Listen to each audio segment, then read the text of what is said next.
Hello friends, welcome to Lucent ज्ञान A to Z channel. आज हम देखेंगे महाजनपद काल के कुछ महत्वपूर्ण प्रश्न जिन्हें हमने लूसेंट बुक से लिया है।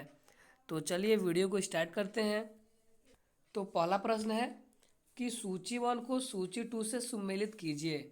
यहाँ पे दो सूची दी गई है। पहला है सूची वन। सूची वन में आपके महाजनपद के बारे में लिखा गया है और सूची टू में आपकी राजधानी के बारे में लिखी गई है।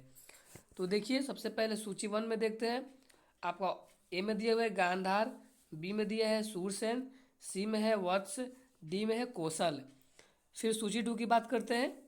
तो पहला में आपका मथुरा, दूसरा में आपका कौशाम्बी, तीसरा में आपका श्रावस्ती, चौथा में आपका तक्षशिला। तो देखिए, इसको हम सुमेलित करते हैं।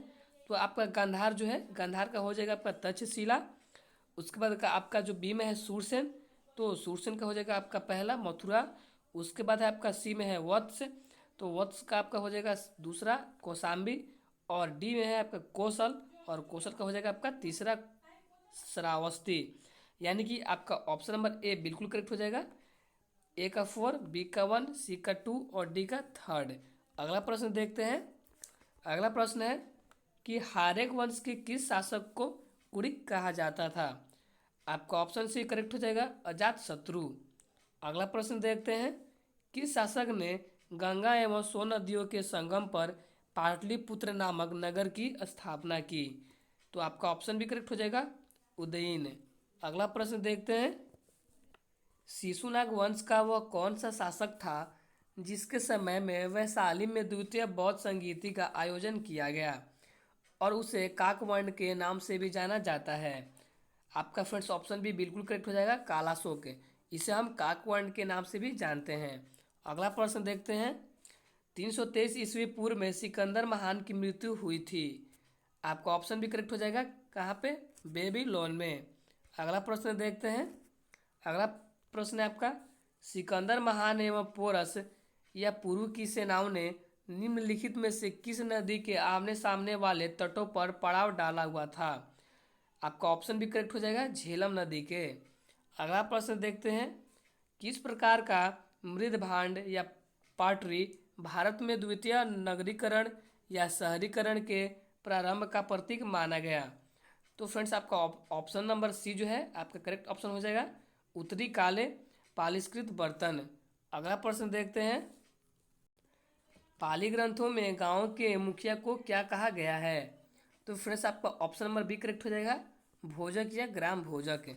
अगला प्रश्न देखते हैं। उज्जैन का प्राचीन नाम था। आपका ऑप्शन ए करेक्ट हो जाएगा, अवंतिका। उज्जैन का फ्रेंड्स प्राचीन नाम आपका क्या था, अवंतिका। ऑप्शन इसका बिल्कुल करेक्ट हो जाएगा। अगला प्रश्न देखते हैं। नंद वंश का संस्थापक कौन था। फ्रेंड्स आपको ऑप्शन ए करेक्ट हो जाएगा, महापद नंद। अगला प्रश्न देखते हैं। अगला प्रश्न है कि ग्रीक यूनानी लेखकों द्वारा किसे अग्रमिज या जैंड्रमिज कहा गया। फ्रेंड्स आपका ऑप्शन डी करेक्ट हो जाएगा, धननंद को। अगला प्रश्न देखते हैं। प्राचीन भारत में पहला विदेशी आक्रमण किनके द्वारा किया गया। आपको ऑप्शन नंबर ए करेक्ट हो जाएगा, ईरानियों द्वारा। अगला प्रश्न देखते हैं। प्राचीन भारत में दूसरा विदेशी आक्रमण एवं पहला यूरोपीय आक्रमण किनके द्वारा किया गया। फ्रेंड्स आपका ऑप्शन भी बिल्कुल करेक्ट हो जाएगा, यूनानियों द्वारा। अगला प्रश्न देखते हैं।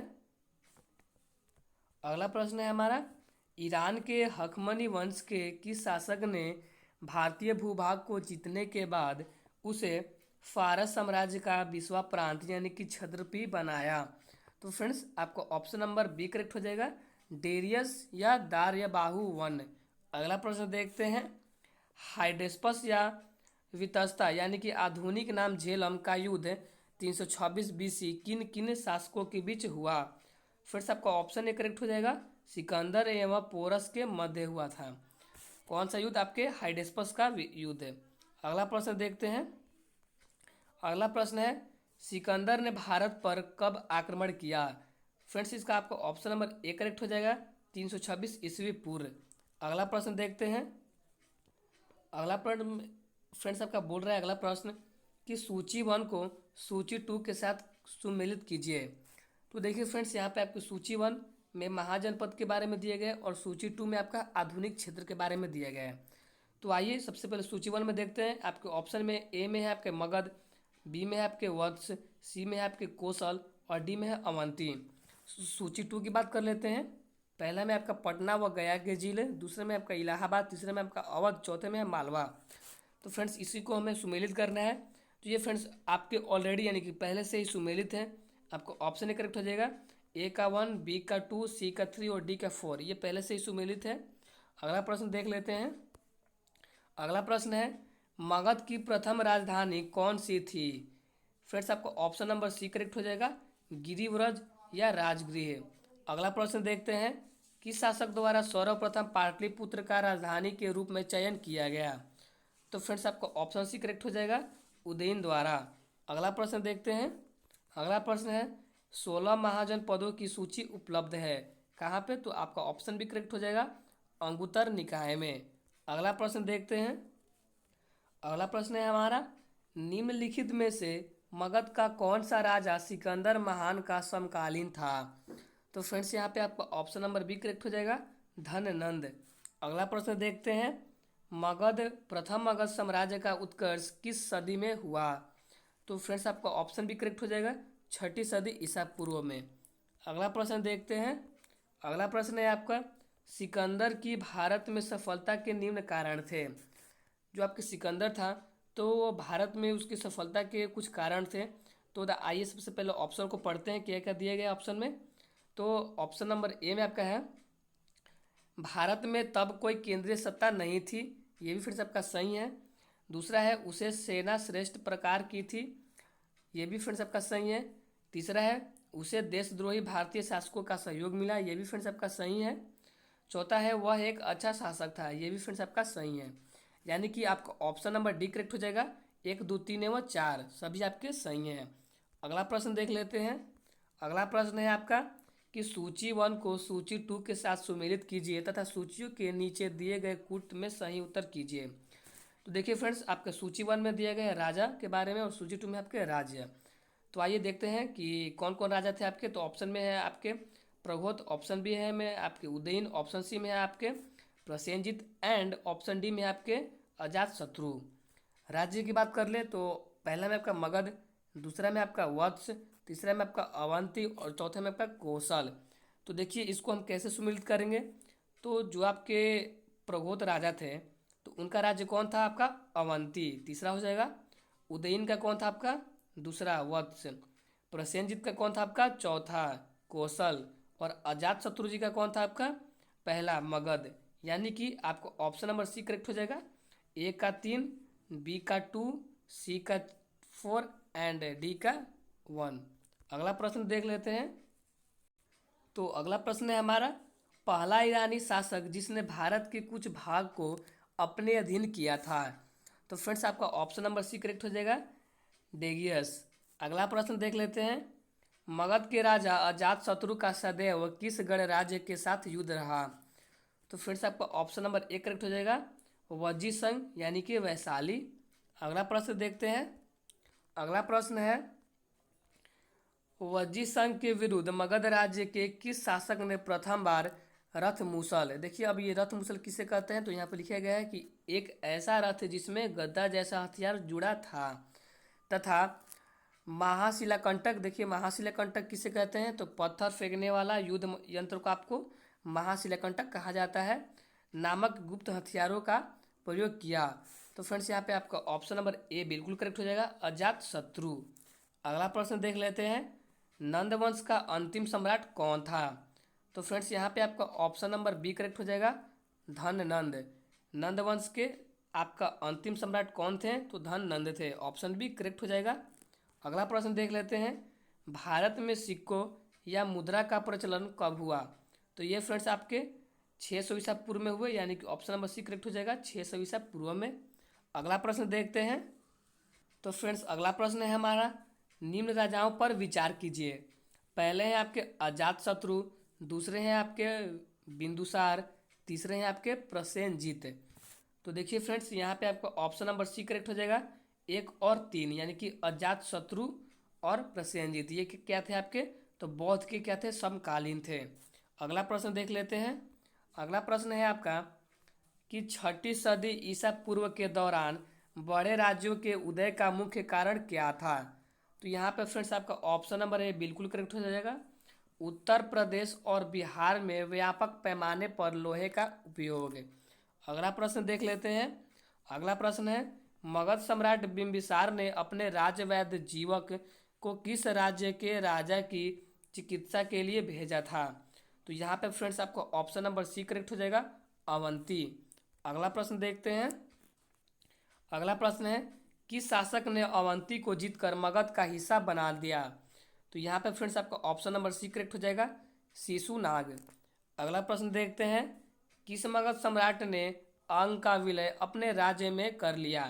तो यहाँ पे फ्रेंड्स आपका ऑप्शन नंबर ए करेक्ट हो जाएगा, बिंबिसार। अगला प्रश्न देखते हैं। तो फ्रेंड्स अगला प्रश्न है हमारा, शिशुनाग ने किस राज्य का विलय मगध साम्राज्य में नहीं किया।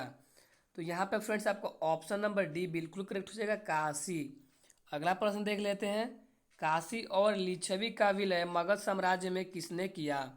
यहाँ पे फ्रेंड्स आपका ऑप्शन नंबर बी करेक्ट हो जाएगा, अजात शत्रु। अगला प्रश्न देख लेते हैं। अगला प्रश्न है आपका कि मगध साम्राज्य के बारे में कौन सही नहीं है। तो आइए एक एक करके सारे ऑप्शन को पढ़ते हैं।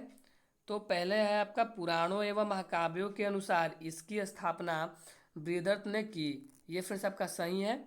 अगला देखते हैं, महापद नंद ने इसे सर्वाधिक विस्तार प्रदान किया तथा सर्वोच्च तांत्रक यानी क्षत्रियों का अंत करने वाला एवं इकराट की उपाधि धारण की। ये भी फ्रेंड्स आपका सही है। अगला देखते हैं, गिरिव्रज, राजगिरी, पाटलिपुत्र एवं वैशाली क्रमशः इसकी 4 राजधानियां बनी। ये भी फ्रेंड्स आपका सही है, यानी कि ऑप्शन डी करेक्ट हो जाएगा, इनमें से कोई नहीं। अगला प्रश्न देख लेते हैं। अगला प्रश्न है, सिकंदर के आक्रमण के समय उत्तर भारत पर निम्नलिखित राजवंशों में किस एक का शासन था। तो यहाँ पे फ्रेंड्स आपका ऑप्शन नंबर ए बिल्कुल करेक्ट हो जाएगा, नंद। अगला प्रश्न देख लेते हैं, निम्नलिखित में कौन सा एक ईसा पूर्व छठी सदी में प्रारंभ में भारत का सर्वाधिक शक्तिशाली नगर राज्य था। तो यहाँ पे फ्रेंड्स आपका ऑप्शन डी करेक्ट हो जाएगा, मगध। अगला प्रश्न देख लेते हैं। तो फ्रेंड्स अगला प्रश्न है हमारा, निम्नलिखित में से कौन कौन से भारत पर ईरानी आक्रमण के प्रभाव के रूप में माना जाता है। तो आइए एक एक करके सारे ऑप्शन को देखते हैं। पहला आपका खरोष्टी लिपि का प्रचार, ये भी आपका सही है।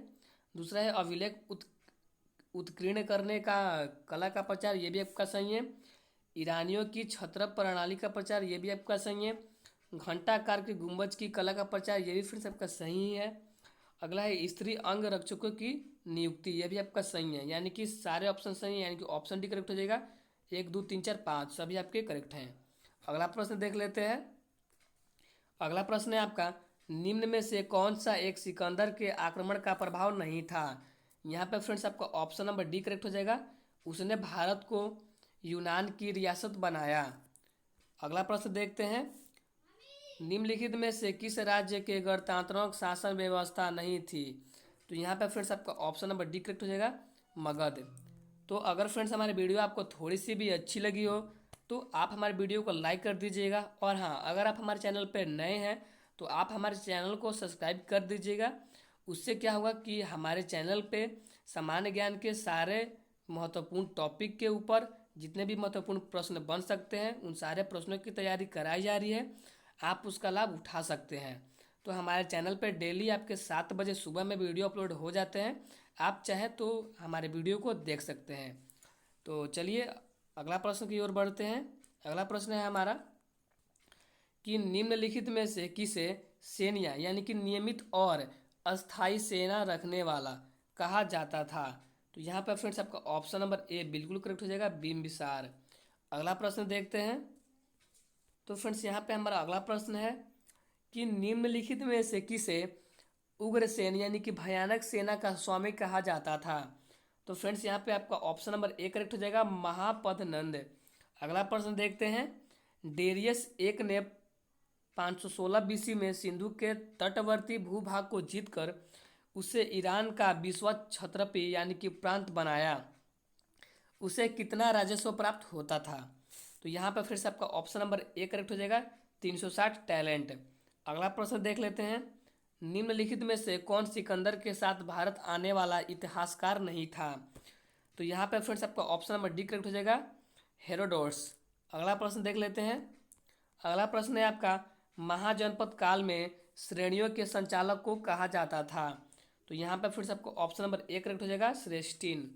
अगला प्रश्न देख लेते हैं, गृहपति का अर्थ है। फिर से यहाँ पे आपका गृहपति का अर्थ पूछ रहा है, तो क्या मतलब होता है इसका गृहपति का? तो जान लीजिए, ऑप्शन ए करेक्ट हो जाएगा, धनी किसान है। अगला प्रश्न देख लेते हैं। तो फ्रेंड्स अगला प्रश्न है हमारा, मगध के किस प्रारंभिक शासक ने राज्यारोहण के लिए अपने पिता की हत्या की एवं इसी कारणवश अपने पुत्र द्वारा मारा गया? तो यहाँ पर फ्रेंड्स आपका ऑप्शन नंबर बी बिल्कुल करेक्ट हो जाएगा, अजात शत्रु। अगला प्रश्न देखते हैं, विश्व का पहला गणतंत्र वैशाली में किसके द्वारा स्थापित किया गया? तो यहाँ पर फ्रेंड्स आपका ऑप्शन नंबर डी करेक्ट हो जाएगा, लिच्छवी। तो ये फ्रेंड्स यहीं पे हमारी वीडियो ख़त्म होती है, तो मिलते हैं नेक्स्ट वीडियो में। Thank you.